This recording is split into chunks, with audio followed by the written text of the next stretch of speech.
Isang mahinang iyak. Iyon ang unang humila kay Ara pabalik sa kasalukuyan mula sa malalim na pagod na bumabalot sa kanyang buong katawan. Sa una, inakala niyang guni-guni lamang iyon, isang pakulo ng kanyang utak na pagod na sa maghapong pagkayod. O baka pusa lang, isa sa mga ligaw na hayop na naghahanap ng matitirang pagkain sa naglalakihang bundok ng basura sa payatas. Ngunit muli niya itong narinig, mas malinaw ngayon, isang manipis, desperadong tunog na parang sinulid na humahabi sa makapal at mabahong hangin ng gabi. Hindi ito tunog ng pusa.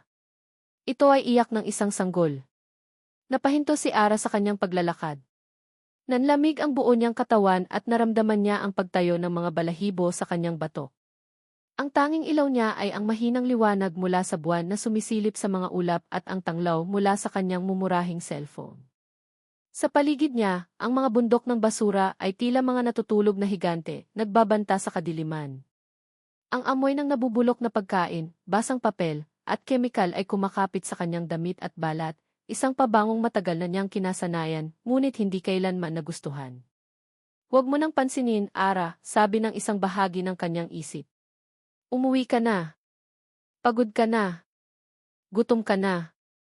Totoo iyon.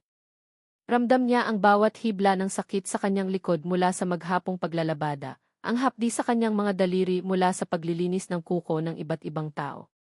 Ang kinita niya ngayong araw ay sapat lang para sa bigas at tuyo, at marahil isang pirasong sabon. Wala siyang panahon para sa misteryo o gulo. Ngunit muling umalinggaw ang iyak. Sa pagkakataong ito, may kasama itong hikbi, isang tunog na tumago sa kanyang pagod at direktang bumaon sa kanyang puso. Napapikit siya ng mariin. Paano niya matatalikuran ang isang tunog na ganoon? Paano niya maaatim na maglakad palayo at iwanan kung sinuman o anuman ang naroroon sa gitna ng kadiliman? Dahan-dahan, tila may sariling isip ang kanyang mga paa, sinimulan niyang sundan ang pinanggagalingan ng tunog. Bawat hakbang ay maingat, ang kanyang mga mata ay nanlalaki, sinusubukang aninagin ang anumang gumagalaw sa mga tambak ng basura. Ang putik ay kumakapit sa kanyang mga tsinelas. Ang tunog ng mga daga na nagtatakbuhan sa ilalim ng mga plastik ay nagpapakaba sa kanya. Sino yan? Mahinang tanong niya sa hangin, ang boses niya ay nanginginig. Walang sumagot kundi ang patuloy na pag-iyak. Ilang metro pa ang kanyang nilakad nang matanaw niya ito. Isang maruming kumot na nakapatong sa ibabaw ng bunton ng mga basang karton. Doon nanggagaling ang iyak. Nanginginig ang mga kamay ni Ara habang dahan-dahan niyang inaabot ang dulo ng kumot. Nag-aalangan siya, natatakot sa kung ano ang kanyang matutuklasan. Ngunit mas malakas ang puwersang humihila sa kanya papalapit. Inangat niya ang kumot. At ang mundo niya ay tumigil sa pag-ikot. Isang sanggol. Isang napakaliit na sanggol, ang balat ay namumula sa lamig, ang mga mata ay mahigpit na nakapikit habang ito'y umiiyak. May mga dumi sa kanyang pisngi, ngunit sa ilalim ng lahat ng iyon, nakita ni Ara ang isang perpektong mukha. Ang mga daliri nito ay napakaliit, nakakuyom na tila ba nakikipaglaban sa buong mundo. Diyos ko po di. Hiningal ni Ara. Napaluhod siya sa putik, hindi na alintana ang dumi. Ang lahat ng pagod at sakit sa kanyang katawan ay biglang naglaho, napalitan ng isang emosyong hindi niya inaasahan, pagkamangha. At takot. Isang matinding takot. Sino ang malupit na mag-iiwan ng isang anghel sa ganitong lugar? Maingat niyang binuhat ang sanggol, kasama ang maruming kumot na bumabalot dito. Agad niyang naramdaman ang init ng munting katawan sa kanyang mga braso. Sa pagdampi ng sanggol sa kanyang dibdib, tumigil ito sa pag-iyak.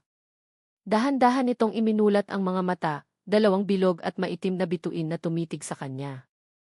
Sa sandaling iyon, isang pamilyar na kirot ang sumalakay sa puso ni Ara, isang sugat na akala niya ay naghilom na. Bigla, bumalik ang lahat. Ang puting silid ng ospital. Ang nakabibinging katahimikan. Ang bigat ng isang munting katawan sa kanyang mga braso na hindi mainit, na hindi humihinga. Ang walang katapusang mga luha para sa isang anak na hindi man lang niya narinig na umiyak. Hindi. Hindi pwede, bulong ng kanyang isip. Huwag ngayon. Napailing siya, sinusubukang itaboy ang alaala. Ngunit ang sanggol sa kanyang mga bisig ay napakareal, napakabuhay. Naramdaman niya ang marahang pagtibok ng puso nito sa kanyang palad. Isang butil ng luha ang pumatak mula sa kanyang mata, tumulo sa noo ng sanggol. Nang akma na niyang ayusin ang pagkakabuhat sa sanggol, may nahulog mula sa ilalim ng kumot. Isang lumang itim na bag at isang malamig na bagay na tumama sa kanyang kamay. Kinuha niya ito. Isang kwintas na may nakasabit na pilak na locket, hugis puso. Simple lang ito, ngunit tila may bigat. Isinilid niya ito sa kanyang bulsa, ang kanyang atensyon ay muling nabaling sa bag. Dahil sa kuryosidad, binuksan niya ito. Ang kanyang hininga ay halos mapatid. Sa loob ng bag ay mga bundle ng pera. Makakapal na bundle ng 1,000 piso, maayos na nakatali. Hindi niya alam kung magkano, ngunit sigurado siyang ito na ang pinakamalaking halaga ng perang nakita niya sa buong buhay niya. Nagsimulang umikot ang kanyang isip. Ang sanggol. Ang locket. Ang pera. Magkakaugnay ang lahat ng ito. Ito ay hindi isang simpleng pag-abandona. May kwento dito. Isang mapanganib na kwento. Ang unang pumasok sa isip niya ay ang tamang gawin, dalhin ang sanggol at ang pera sa pulis. Iyon ang nararapat. Iyon ang gagawin ng isang mabuting mamamayan. Ngunit habang tinititigan niya ang natutulog na mukha ng sanggol sa kanyang mga bisig, isang makasariling damdamin ang umusbong sa kanyang puso. Ang init nito. Ang bigat. Ito ang pakiramdam na inagaw sa kanya noon. Ito ang pakiramdam na gabi-gabi niyang pinapanaginipan. Isang pagkakataon, bulong ng isang demonyo sa kanyang balikat. Isang pangalawang pagkakataon. Hindi. Ito ay mali. Ngunit habang yakap niya ang sanggol, ang pakiramdam ay napakatama. Sa isang iglap, nagdesisyon siya. Isang desisyong babago sa kanyang buhay magpakailanman. Mahigpit niyang niyakap ang sanggol at mabilis na isinukbit ang bag sa kanyang balikat. Tumayo siya at halos patakbong tinahak ang daan pa uwi. Ang puso niya ay kumakaripas, hindi na dahil sa takot sa dilim, kundi sa takot sa kanyang sariling desisyon. Ang kanilang maliit na barong-barong ay isang kanlungan mula sa kaguluhan sa labas. Kahit nagawa lang sa pinagtagpitagping yero at kahoy, sinisikap ni Ara na panatilihin itong malinis. Iyon ang tanging karangalan na meron sila. Nadatnan niya ang kanyang ina, si Aling Nida, na naghihintay sa kanya, nakaupo sa isang lumang silyang yanto. Ang kunot sa noo nito ay mas malalim pa kaysa sa dati. Ara! Saan ka ba nanggaling? Gabing-gabi na, bungad nito, ang boses ay maihalong pag-aalala at inis. Alam mo namang delikado sa labas. Natigil sa pagsasalita si Aling Nida nang makita nito ang dala-dala ng anak. Ang mga mata nito ay nanlaki sa gulat, napunta sa maruming kumot na may munting nilalang sa loob. Diyos na mahabagin, Ara! Ano yan, tumayo ito, ang boses ay naging isang pabulong na sigaw. Inay ni. Nagsimulang manginig ang boses ni Ara. Nakita ko po siya sa basurahan. Iniwan po siya. Lumapit si Aling Nida, ang mukha ay puno ng hindi makapaniwalang pagkasuklam. Ano nang ginawa mo? Bakit mo dinala dito? Ara, dapat dinala mo iyan sa barangay. O sa pulis? Problema iyan. Inay, hindi ko po siya kayang iwan doon, umiiyak na sabi ni Ara, lalong humigpit ang yakap sa sanggol. Mamamatay po siya sa lamig. Inay, tingnan niyo po siya. Isa lang siyang sanggol. At ano nang gagawin natin sa kanya? Halos histerikal na sabi ni Aling Nida, kumakampay ang mga kamay. Ara, anak, pakinggan mo ako. Halos wala na nga tayong makain. Paano natin bubuhayin ang isang bata na hindi naman natin kaano-ano? Ibalik mo yan. Ibalik mo yan kung saan mo kinuha. Hindi po, matigas na sagot ni Ara, ang mga luha ay malayang dumadaloy sa kanyang pisngi. Hindi ko po gagawin yon.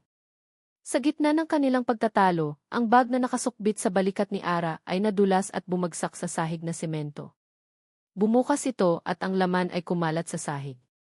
Pareho silang natigilan. Ang mga bungkos ng pera ay nakakalat na parang mga ladrilyo sa kanilang paanan. Ang kulay lila ng mga 1,000 piso ay tila nagniningning sa ilalim ng mahinang ilaw ng kanilang bumbilya. Napako ang tingin ni Aling Nida sa pera. Ang galit at pagkasindak sa kanyang mukha ay dahan-dahang napalitan ng pagkamangha at pagkatapos ng isang bagay na mas komplikado, isang kalkulasyon. Dahan-dahan, itinuon niya ang kanyang tingin mula sa pera, patungo sa natutulog na sanggol sa mga bisig ni Ara, at pabalik ulit sa pera. Ang hangin sa loob ng munting silid ay biglang bumigat sa tensyon. Nakatayo lang si Ara, hindi makapagsalita, hinihintay ang hatol ng kanyang ina. Matapos ang tila isang walang katapusang sandali ng katahimikan, dahan-dahang lumuhod si Aling Nida. Nanginginig ang mga kamay nitong pinulot ang isang bundle ng pera. Tinitigan niya ito na parang isang banal na bagay. Pagkatapos ay tumingala siya kay Ara, ang mga mata niya ay may kakaibang kislap na ngayon lang nakita ni Ara. Hindi na ito ang tingin ng isang ina na natatakot sa problema. Ito ay tingin ng isang taong nakakita ng milagro. Tumayo si Aling Nida, lumapit sa pinto, at mabilis itong isinara. Ang tunog ng trangka na isinasara ay umalinggaw sa kanilang munting bahay. Humarap siya kay Ara, ang kanyang mukha ay seryoso at determinado. Walang makakaalam nito, Ara, sabi niya sa isang matigas at pinal na boses. Walang sinuman. Biyaya ito. 5 taon. 5 taon na ang lumipas mula noong gabing iyon sa payatas. Ngunit para kay Ara, ang alaala ay kasing sariwa pa rin ng bagong labang damit na nakasampay sa loob ng kanyang shop. Ang amoy ng fabric conditioner at mainit na singaw mula sa mga plansa ang bumubuo sa kanyang mundo ngayon, isang malaking pagbabago mula sa amoy ng nabubulok na basura at putik. Ang Dila Balinis Laundry Shop ay hindi malaki, ngunit ito ay kanila. Isang maliit na pangarap na itinayo mula sa isang desisyong ginawa sa gitna ng kadiliman. Ang sahig ay laging makintab, ang mga pader ay kulay puti, at ang hilera ng mga washing machine ay umuugong na parang isang kantang pampatulog. Ito ang kanyang santuwaryo. Ang kanyang kuta. Mama, look! I made a tower. Napangiti si Ara at lumingon sa pinanggalingan ng boses. Sa isang sulok ng shop, sa tabi ng isang basket ng mga malinis at nakatuping tuwalya, ay nakaupo ang kanyang mundo. Si Angelo, o Jello gaya ng tawag nila sa kanya, ay abala sa pagpapatong-patong ng mga takip ng bote ng sabon. Ang kanyang mga mata, 2 bilog at maningning na bituin, ay nakatuon sa kanyang obra. Sa edad na 5, si Jello ay isang masayahin at bibong bata. Ang kanyang tawa ang pinakamagandang musika sa pandinig ni Ara. Wow, ang galing naman ng baby ko, puri niya, lumuhod sa tabi ng bata at ginulo ang buhok nito. That's a very tall tower, Jello. It's for the airplanes, Mama, seryosong sabi ng bata, ang mga labi ay nakanguso sa konsentrasyon. So they can see where to land. Isang pamilyar na kirot ang kumurot sa dibdib ni Ara, ngunit agad niya itong iwinaksi at pinalitan ng isang ngiti. Si Jello. Ang kanyang anghel. Ang kanyang biyaya. Bawat araw, pinapasalamatan niya ang Diyos para sa batang ito. Siya ang dahilan kung bakit siya bumabangon sa umaga at kung bakit niya nilalabanan ang mga anino sa kanyang isipan. Ara! Kumer! Isang masiglang boses ang pumutol sa kanilang sandali. Si Aling Rose, ang may-ari ng katabing karinderya, ay pumasok sa shop, may dalang isang maliit na mangkok. Pinagtimpla kita ng paborito mong kape. Mukhang pagod ka na naman. Nako, Aling Rose, nag-abala ka pa, sabi ni Ara, tumatayo para salubungin ito. Kinuha niya ang kape, ang init nito ay gumapang sa kanyang mga palad. Salamat po. Wala yon, sagot ni Aling Rose, ang mga mata ay napunta kay Jello. Nako, ang bibo talaga nitong si Jello. Manang-mana sa'yo, Re. Masipag na, maganda pa.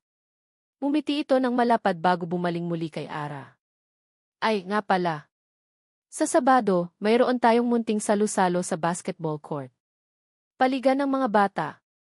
Isali mo na kaya si Jello? Para naman makalaro niya ang ibang mga bata sa edad niya. Agad na naramdaman ni Ara ang paghigpit ng kanyang dibdib. Isang pamilyar na pagkabalisa. Ito ang mga sitwasyong pilit niyang iniiwasan. Mga pagtitipon. Mga tanong. Mga matang mapanuri. Ay, nako, Aling Rose, nakakahiya naman po, magalang niyang sagot, pilit na pinapanatili ang ngiti sa kanyang labi. Medyo sakitin po kasi itong si Jello. Mahina ang resistensya. Baka mapagod lang po siya. Isang kasinungalingan.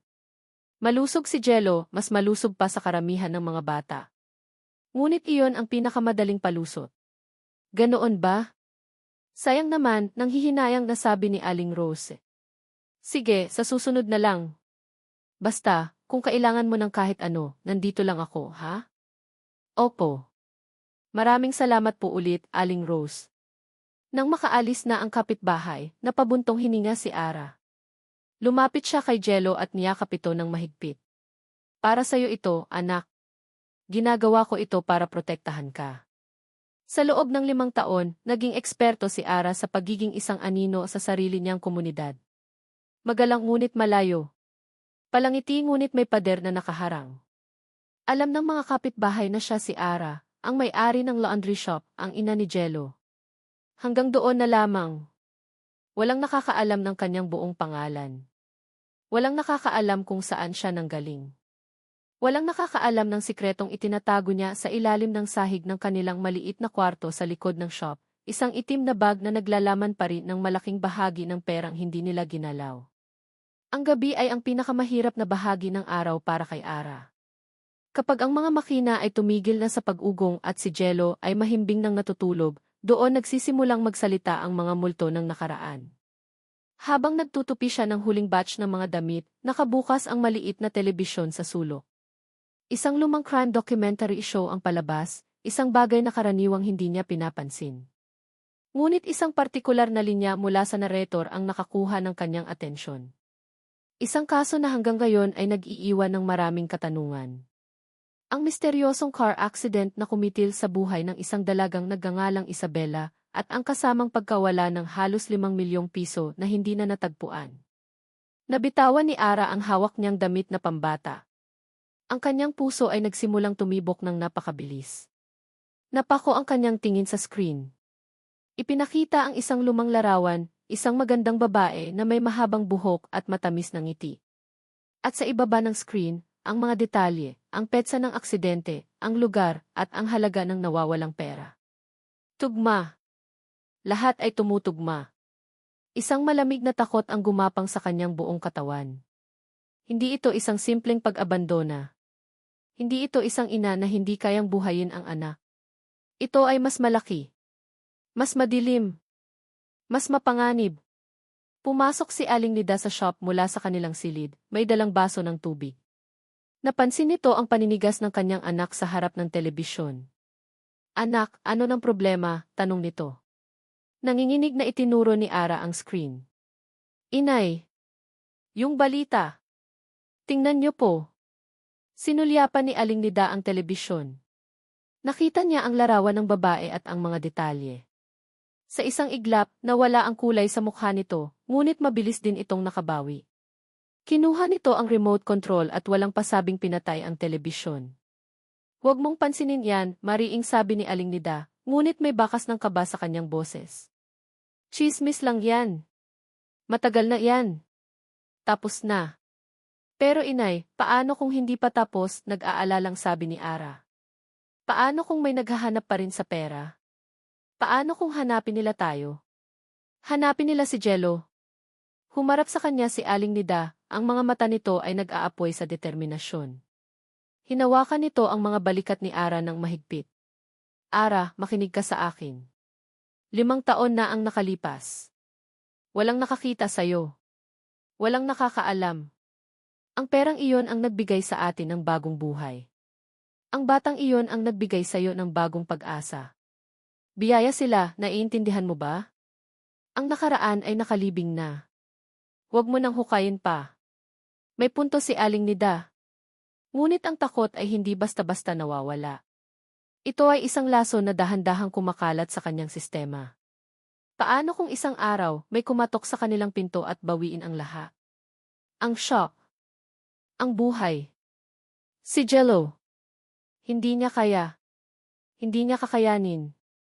Kinabukasan, sinubukan ni Ara na ibalik ang sarili sa normal. Nagbukas siya ng shop, nag-asikaso ng mga customer, at nakipaglaro kay Jello. Ngunit ang anino ng takot ay nanatili, nakabuntot sa bawat galaw niya. Bawat bagong mukha na pumapasok sa shop ay kanyang sinusuri. Bawat sasakyang humihinto sa tapat ay nagpapakaba sa kanya. Bandang hapon, habang abala siya sa paglalagay ng mga damit sa drawer, tumunog ang maliit na kampanilya sa pinto. Isang senyales na may bagong customer. Good afternoon po, welcome sa laba. Natigil si Ara sa pagsasalita nang iangat niya ang kanyang tingin. Nakatayo sa may pinto ang isang lalaki na hindi niya pa nakikita dati. Matangkad ito, nakasuot ng malinis na polo shirt at slacks na halatang mamahalin. Ang kanyang tindig ay may aura ng kumpiyansa at kalungkutan. Ngunit hindi iyon ang nakapagpatigil sa paghinga ni Ara. Ito ay ang kanyang mga mata. Ang mga mata ng lalaki ay napunta sa direksyon ni Jello, na masayang naglalaro ng kanyang mga laruang kotse sa sahig. Sa isang iglap, nagbago ang ekspresyon sa mukha ng lalaki. Ang propesyonal na ngiti nito ay bahagyang naglaho, napalitan ng isang bagay na mas malalim. Isang anino ng pamilyar na pighati, isang kislap ng hindi maipaliwanag na lungkot na tila ba nakakita siya ng isang multo mula sa nakaraan. Ilang segundo lang itong tumagal, ngunit para kay Ara, na naging eksperto sa pagbabasa ng mga panganib, ang sandaling iyon ay parang isang oras. Ang puso niya ay nagsimulang dumagundong sa kanyang dibdib. Sino ang lalaking ito? Bakit ganoon na lamang ang epekto sa kanya ng pagkakita sa kanyang anak? Bago pa man makapagsalita si Ara, mabilis na nagbago ang mukha ng lalaki. Bumalik ang magalang na ngiti nito na para bang walang nangyari. Iginawi nito ang tingin mula kay Jello at itinuon sa kanya. Magandang hapon, sabi nito, ang boses ay kalmado at malalim. I'm Marco de Villa. I was told you have the best laundry service in this area. Ang pangalan ay walang kahulugan sa kanya. Ngunit ang tingin na iyon ay mananatili sa kanyang isipan, isang bagong anino na idinagdag sa mga kinatatakutan niya. Ang opisina ni Marco de Villa ay isang kaharian ng salamin, bakal at katahimikan. Mula sa kanyang kinaupuan sa ika-35 palapag, ang nagtataasang gusali ng Bonifacio Global City ay parang mga sundalong nakahilera. Habang ang mga sasakyan sa ibaba ay tila mga langgam na gumagapang sa kanilang walang katapusang paglalakbay. Tagumpay. Iyon ang isinisigaw ng bawat sulok ng silid na ito, mula sa orihinal na pinta sa pader hanggang sa malawak na mesang gawa sa pinakintab na mahogany. Ngunit para kay Marco, ang katahimikan ay nakabibingi. Ang karangyaan ay malamig. Napabuntong hininga siya, ibinaba ang hawak na lapis at isinandal ang likod sa kanyang silyang gawa sa malambot na katad. Otomatikong napunta ang kanyang kamay sa dibdib, sa ilalim ng kanyang damit, kung saan nakatago ang malamig na metal ng kalahati ng isang locket. Isang simpleng puso na hahati sa dalawa. Ang kapares nito, ang pangakong binitiwan niya, ay nawala kasama ng babaeng minsan niyang inakala na kanyang makakasama habang buhay. Isabella. 5 taon, ngunit ang pangalan ay may kakayahan pa ring magdulot ng matalim na kirot sa kanyang puso. Pinilit niyang ituon ang tingin sa mga blueprint sa kanyang harapan, isang panibagong high-rise condominium, isang panibagong monumento sa kanyang pangalan. Ngunit ang mga linya ay naglaho, napalitan ng isang imahe na sariwa pa sa kanyang isipan, isang maliit na laundry shop, ang amoy ng malinis na damit, at ang isang pares ng mga matang pagod ngunit puno ng dignidad. Ara Reyes. Pangalawang beses pa lang niyang napunta sa lugar na iyon kahapon. Isang rekomendasyon mula sa kanyang site engineer ang nagdala sa kanya doon. Praktikal lang dapat. Ngunit may kung anong humila sa kanya pabalik. Marahil ay ang kahusayan ng kanilang serbisyo. O marahil may iba pa. Isang kakaibang paglihis sa kanyang nakasanayang mundo. Ang kanyang buhay ay isang serye ng mga board meeting, mamahaling hapunan, at mga peking ngiti. Ngunit doon, sa gitna ng ugong ng mga washing machine, nakakita siya ng isang bagay na totoo. Isang bagay na simple. At iyon, sa hindi niya maipaliwanag na dahilan, ay nakagambala sa kaayusan ng kanyang kontroladong buhay. Kinahapunan, muli siyang dumaan sa Eila Balinis Laundry Shop. Idinahilan niya sa sarili na kukunin niya ang naunang batch ng mga damit na kanyang ipinalaba.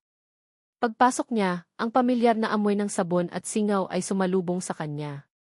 Naroon si Ara, nakatalikod, abala sa pagtutupi ng isang bunton ng mga kumot.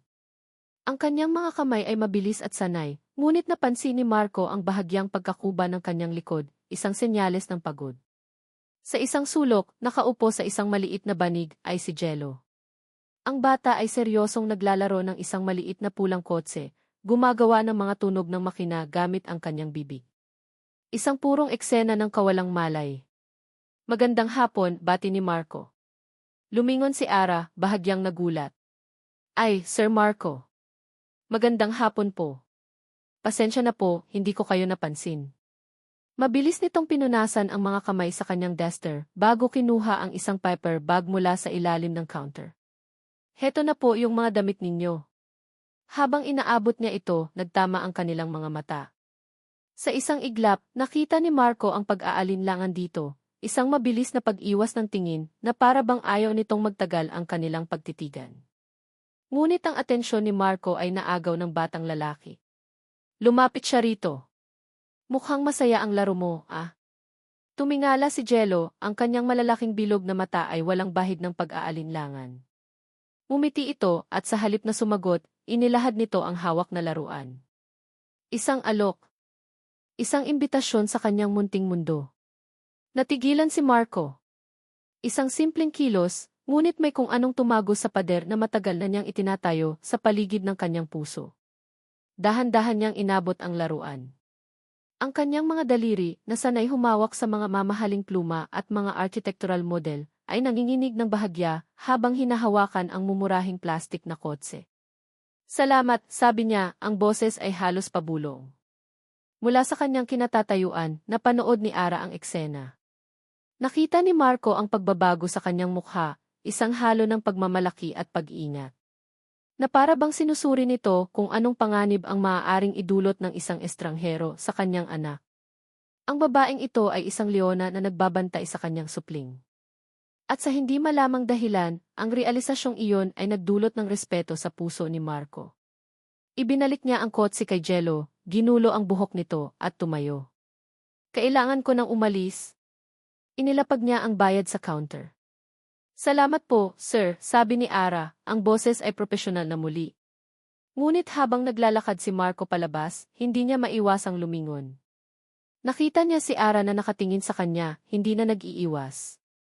At sa mga matang iyon, nakita niya hindi lang pagod, kundi isang malalim na balon ng mga kwentong hindi pa nasasabi. Ang hapunan sa mansyon ng mga De Villa ay isang malamig at tahimik na ritual. Si Doña Elvira, ang kanyang ina, ay nakaupo sa isang dulo ng mesa, perpekto ang ayos, ang kanyang mga alahas ay kumikinang sa ilalim ng aranya. Si Don Ricardo, ang kanyang ama, ay nasa kabilang dulo, abala sa pagbabasa ng dyaryo kahit sa oras ng pagkain. Ito ay isang eksena sa isang pelikula, perpekto, nakakalkula at walang init. Marco, I talked to Brenda's mother today, basag ni Doña Elvira sa katahimikan. They're inviting us for a weekend in their beach house in Batangas. It's time you took a break. At para magkaroon kayo ng panahon ni Brenda na magkakilala pa. Hindi inangat ni Marco ang kanyang tingin mula sa plato. Pagod ako, mamaraming trabaho.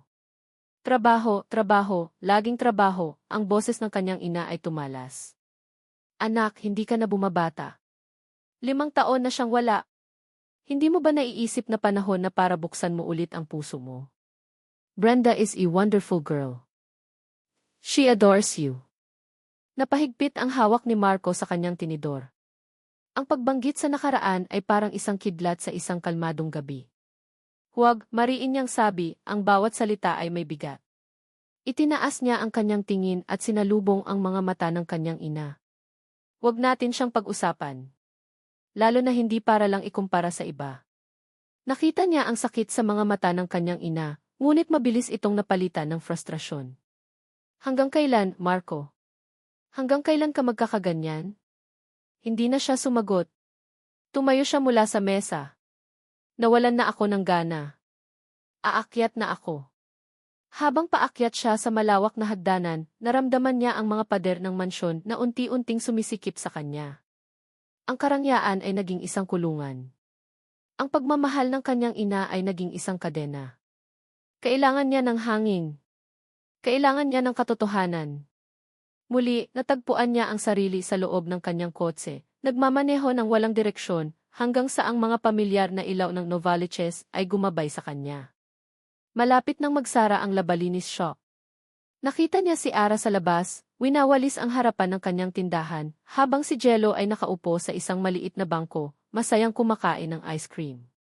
Isang simpleng eksena, ngunit puno ng buhay. Puno ng init na hindi niya mahanap sa sarili niyang tahanan. Nagdesisyon siya. Bababa siya. Aayain niya itong magkape, kahit sa pinakamalapit na karinderya lang. Gusto niya lang marinig itong magsalita tungkol sa mga simpleng bagay. Ngunit bago pa man makalabas ang pangalan ni Ara sa kanyang mga labi, isang itim at makintab na Mercedes-Benz, isang kotseng kilalang-kilala niya, ang marahas na huminto sa tapat ng shop. Ang bintana sa likuran ay dahan-dahang bumaba, at mula roon ay lumabas ang mukha ng kanyang ina, si Doña Elvira de Villa. Ang mga mata nito ay hindi nakatingin sa kanya. Nakapako ito kay Ara na natigilan sa pagwawalis.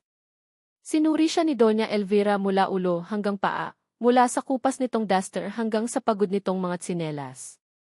At sa mukha ng kanyang ina, nakita ni Marco ang isang ekspresyon na nagpayanig sa kanyang buong pagkatao. Hindi ito pagtataka. Hindi ito pag-aalala. Ito ay purong paghamak. Ang tingin na iyon na ibinabato kay Ara ay ang tingin ng isang reyna sa isang pulubi. Ang tingin na iyon ay parang isang pisikal na bagay, malamig, matalim at tumatagos hanggang sa kaluluwa. Natigilan si Ara sa gitna ng pagwawalis, ang tingting sa kanyang kamay ay biglang bumigat. Nakita niya ang marangyang kotse na huminto, ang pagbaba ng bintana, at ang mukha ng isang babaeng tila hinugot mula sa isang magasin. Ang perpektong ayos ng buhok nito, ang mga perlas sa kanyang tainga, at ang paraan ng pagtingin nito sa kanya ay nagsasabi ng lahat. Paghamak. Ito ang unang beses na nakita ni Ara ang babae, ngunit agad niyang naramdaman kung sino ito. Ang aura ng kapangyarihan at karangyaan ay kapareho ng kay Sir Marco, ngunit kung kay Sir Marco ay may bahid ng kalungkutan, sa babaeng ito ay purong kayabangan. Ito ang ina ni Marco. Naramdaman ni Ara na uminit ang kanyang mga pisngi. Bigla niyang naging kamalayan ang itsura niya, ang luma niyang duster na may maliit na mansa ng sabon, ang pawis sa kanyang noo, ang pagod sa kanyang buong katawan. Agad niyang hinila si Jello palapit sa kanya, na para bang ang kanyang munting katawan ay kayang maging pananggalang mula sa mapanuring tingin ng ginang. Hindi nagsalita si Doña Elvira. Hindi na kailangan. Ang tingin nito ay sapat na. Matapos ang ilang segundong tila isang kawalang hanggan, ang bintana ng kotse ay muling umangat, at ang sasakyan ay humarurot paalis, nag-iwan ng alikabok at isang nakabibinging katahimikan. Napabuntong hininga si Ara, hindi na malayang pinipigil pala niya ang kanyang paghinga. Ang lakas sa kanyang mga tuhod ay tila biglang nawala. Sino ba siya para mapansin ng isang tulad ni Sir Marco? Isa lamang siyang hamak na labandera. Ang agwat sa pagitan ng kanilang mga mundo ay hindi isang simpleng distansya, kundi isang bangin, malalim at imposibleng tawirin. Kinabukasan, pilit na iwinaksi ni Ara ang insidente sa kanyang isipan. Ngunit ang alaala ng mapanghamak na tingin ay nanatili, isang multo na bumabagabag sa kanya. Bandang tanghali, habang nag-aayos siya ng mga bagong dating nalabahin, muling tumunog ang kampanilya sa pinto. Ngunit sa pagkakataong ito, hindi si Sir Marco ang pumasok. Ito ay ang ina nito, si Doña Elvira de Villa, na naglalakad na tila pag-aari niya ang munting lugar. Nakasuot ito ng isang eleganteng bestida at may dalang isang mamahaling handbag. Ang kanyang pabango ay tila sinakop ang buong shop, tinabunan ang amoy ng sabon. Good morning, bati ni Doña Elvira, ang boses ay matamis ngunit may talim. Ikaw ba si Ara? Oo po, nanginginig na sagot ni Ara, napatayo ng tuwid. Ako po. Ano po ang maipaglilingkod ko sa inyo, ma'am? Ngumiti si Doña Elvira, isang ngiting hindi umabot sa kanyang mga mata. Wala akong ipapalaba, Hija. Nandito ako para kausapin ka. Lumibot ang tingin nito sa shop, sa mga makina, sa mga nakasampay na damit. Bawat sulyap ay isang insulto. Alam mo, podeng-pod kang asensuhin sa buhay kung magsisipag ka lang. Ang problema sa mga taong tulad ninyo, minsan ay nangangarap kayo ng higit pa sa nararapat para sa inyo. Hindi nakapagsalita si Ara. Ang mga salita ay parang mga sampal na hindi niya nakikita. Ang anak ko, si Marco, pagpapatuloy ng ginang, ay isang mabait na tao. Masyadong mabait, minsan. Naaawa siya sa mga taong sa tingin niya ay nangangailangan ng tulong. Lumapit ito sa kanya, ang boses ay naging isang pabulong na babala. Huwag mong bigyan ng ibang kahulugan ang kanyang kabaitan. Huwag mong isipin na dahil pinapansin ka niya ay may karapatan ka na sa kanya. Mayroon nang nakalaan para sa kanya, isang babaeng nababagay sa aming pamilya. Hindi ikaw yon. Bawat salita ay tumusok sa puso ni Ara. Ang kahihiyan at sakit ay naghalo, ngunit pinilit niyang manatiling matatag. Itinaas niya ang kanyang baba. Ginang, sabi niya, ang boses ay nanginginig ngunit may dignidad. Wala po akong inaasahan mula sa anak ninyo. Isa lamang po siyang customer. Nagtatrabaho lang po ako ng marangal. Isang tawa, maikli at mapang-insulto, ang kumawala sa mga labi ni Doña Elvira. Mabuti kung ganoon. Mabuti at nagkakaintindihan tayo. Tumingin ito sa direksyon ni Jello na tahimik na naglalaro sa sulok. Mag-ingat ka, Hija. Minsan, ang mga bagay na inaakala nating biyaya ay siya palang magiging dahilan ng ating kapahamakan. Pagkasabi niyon, tumalikod na ito at lumabas ng shop. Iniwan si Ara na nanginginig sa galit at kahihiyan. Napayuko si Ara at naramdaman niya ang unti-unting pag-init ng kanyang mga mata. Isang butil ng luha ang pumatak sa kanyang kamay. Ang mga sumunod na araw ay naging isang pagsubok. Sinadya ni Ara na maging abala para hindi maisip ang mga nangyari. Nang muling dumating si Marco para kunin ang kanyang mga damit, naging malamig at pormal si Ara. Maikli ang kanyang mga sagot. Iniiwasan niya ang mga mata nito. Naramdaman ni Marco ang pagbabago. May problema ba, Ara? Tanong nito, ang boses ay puno ng pag-aalala. May nagawa ba akong mali? Wala po, sir. Marami lang po talagang trabaho, pagsisinungaling niya. Isang araw, habang nag-aayos si Ara ng mga damit, pumasok si Marco. Ngunit hindi ito nag-iisa. Kasama nito ang isang babaeng napakaganda at elegante, nakasuot ng damit na halatang libo-libo ang halaga. Ara, this is Brenda, pakilala ni Marco. Brenda, si Ara. Siya ang may-ari ng shop. Ngumiti si Brenda, isang ngiting perpekto ngunit walang kabuhay-buhay. Oh, hi. It's nice to finally meet you. Marco has been telling me so much about your little shop. Ang sipag mo naman. Ang salitang little ay binigkas nito na may diin na para bang ito ay isang bagay na nakakaawa. Siguro mahirap ang buhay, no? To work this hard every single day. Okay lang po, ma'am. Sanay na po, magalang na sagot ni Ara, kahit na gusto na niyang magtago sa ilalim ng counter. Ang pagbisita ay maikli lamang, ngunit ang epekto nito kay Ara ay malalim. Ang presensya ni Brenda ay isang malinaw na paalala ng babala ni Doña Elvira. Ito ang babaeng nababagay kay Marco.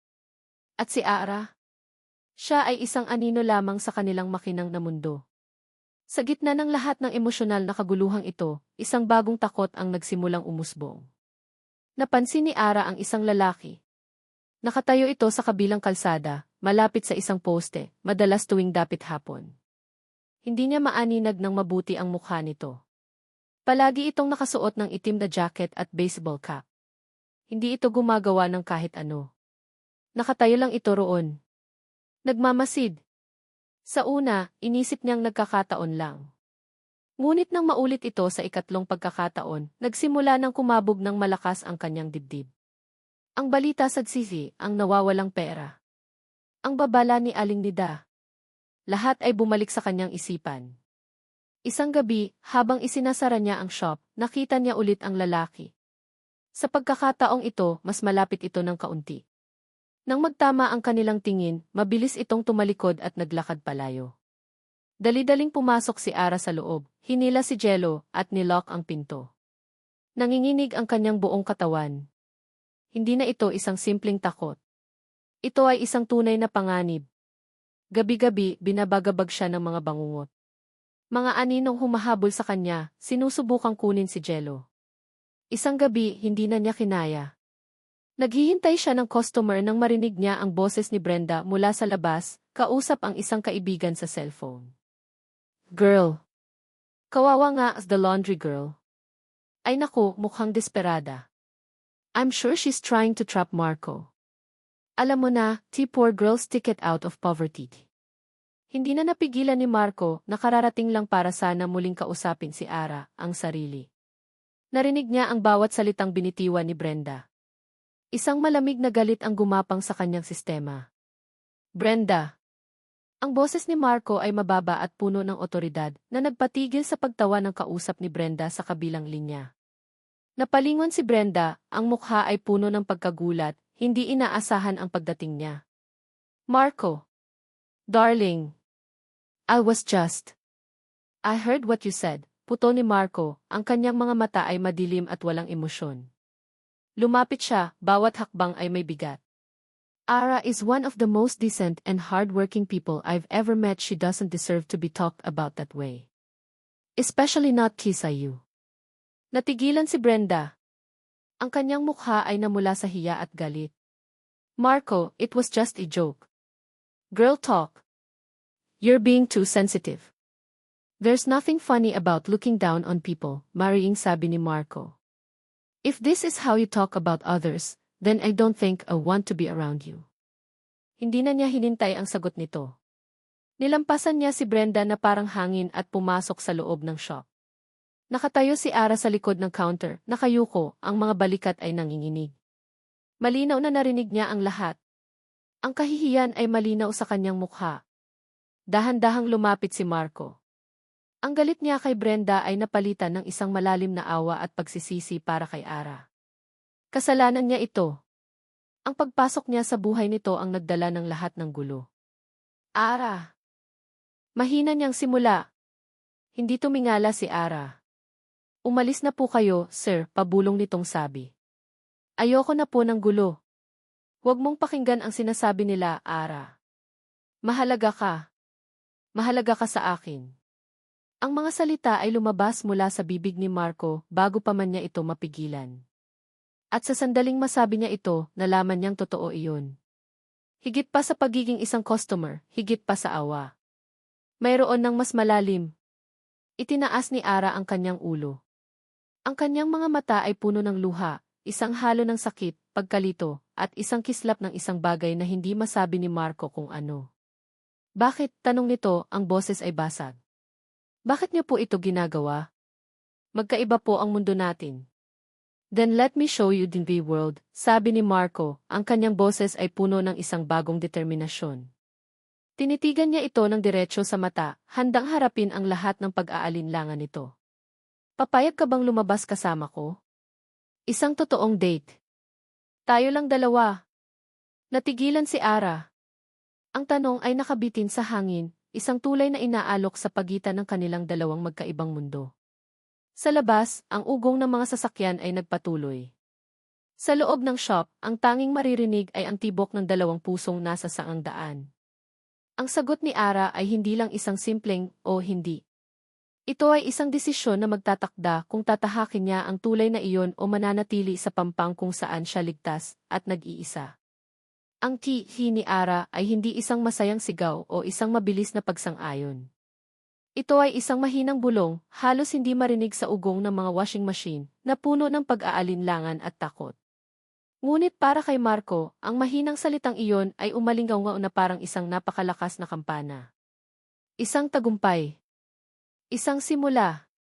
Pinili niya ang isang lugar na malayo sa karaniwang mundo nilang dalawa, isang tahimik na restaurant sa tabi ng dagat sa Cavite, malayo sa mapanuring mata ng alta sosyedad at sa pamilyar na sulok ng Novaliches.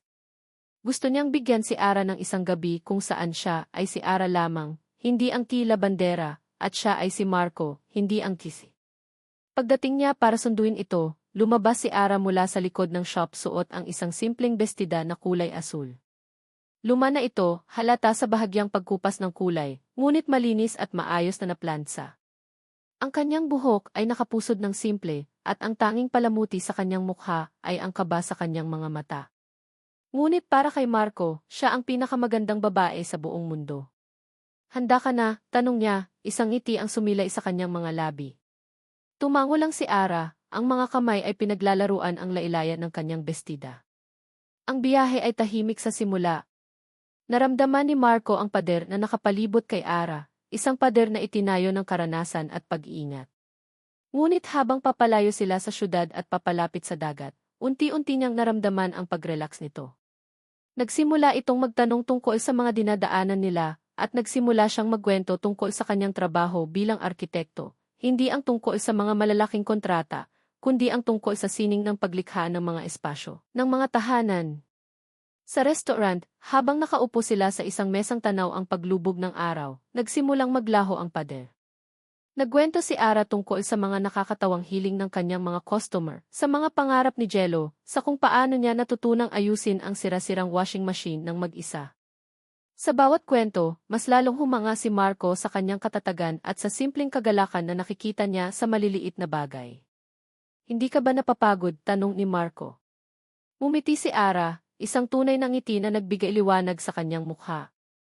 Lahat naman po napapagod, sir. Pero kapag nakikita ko si Jello, nawawala lahat ng pagod ko. Siya po ang lakas ko. Sa pagbanggit kay Jello, naramdaman na naman ni Marco ang pamilyar na kurot sa kanyang puso. Ang hindi may paliwanag na koneksyon sa batang iyon. Habang pauwi, ang katahimikan ay hindi na nakakailang. Ito ay isang komportableng katahimikan, puno ng mga hindi sinasabi, ngunit nararamdamang emosyon. Nang huminto sila sa tapat ng shop, hindi agad bumaba si Ara. Salamat po dito,